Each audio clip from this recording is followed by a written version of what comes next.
welcome back to Hazel Jane Tarot, and today I am filming part 2 of my VR to Candy Soul and Soils deck collection. Hashtag, it's I think tag your it, and this is the Witchy decks installment.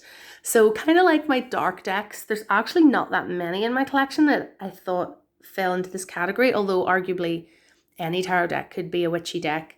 But I was looking for decks that were explicitly depicting something that looked, like recognizably witchy. I don't know.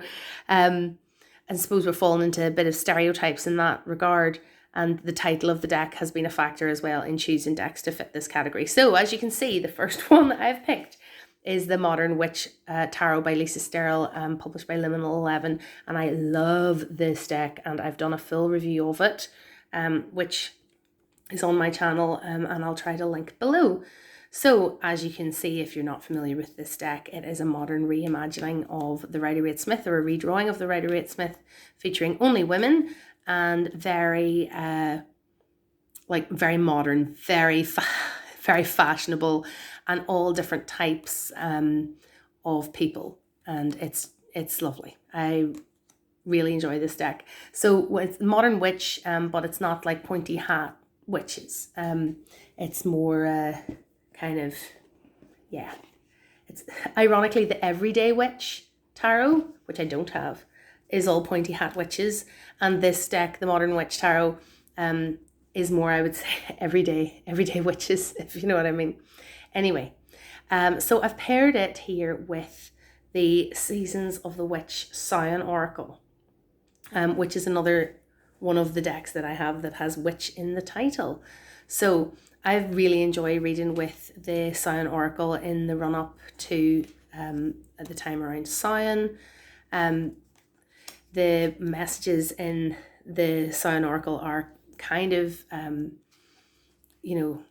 unsettling sometimes, and look, Banshee, and they have those little poetic passages on them, but it works really well for the time of year. And as you can see, aesthetically, this isn't a great pairing.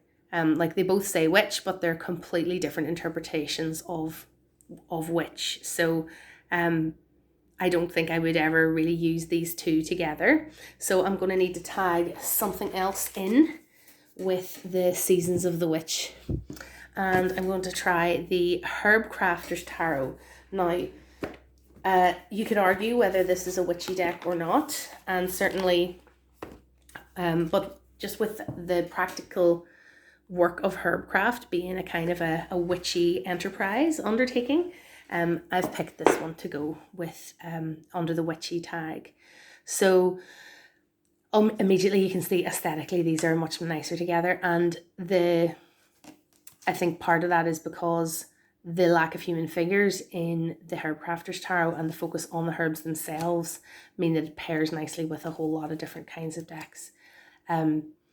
But the focus of the Herbcrafter's Tarot is much more on what you can do with the herbs, like the symbolism of the plants, but also there's advice in the booklet about how to use them. Like, look at that, pomegranate and apples together. So, the messages of the Season of the Witch Oracle do need a little bit of time, to sit with. So I also have the Seasons of the Witch Yule Oracle, but I haven't opened it yet. It's still in the plastic. I'm saving it for the season. I love the red gilding on that deck.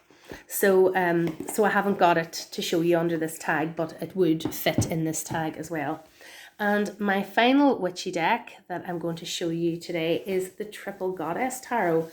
And again, it's not explicitly witchy in that it doesn't purport to depict witches per se, but the Triple Goddess concept that's carried through the deck kind of just reminded me of maybe being a little bit witchy when I was thinking about what I had that might fit under this tag. So the Triple Goddess Tarot, I don't think I've made a full review of yet. And it's not a deck I hear people talking about very often, so I must do a proper review of it. But again, I don't feel like these are as good a pairing as the last two. So of all these witchy decks, I think the best pairing was the Herb Crafter's Tarot with the Seasons of the Witch Samhain Oracle. And as I'm using that Oracle in the run-up to Samhain, I might give that combo a go for some readings. So those are my 4 witchy decks. So if you disagree, if you don't think these decks are particularly witchy, do let me know in the comments. And I think the next installment is healing decks. So I'll be back soon with that VR, and I think that'll be a little bit of a longer one. So thanks to Candy for setting up this fun tag and a fun way of going through our collections and sharing them and talking about them. And if you haven't been to Candy's channel, and I mean, I'm sure you have, but if you haven't been to Candy's channel, do go and check her out because her videos are absolutely wonderful. So I'll have a link to that below. All right, thanks for watching. Bye.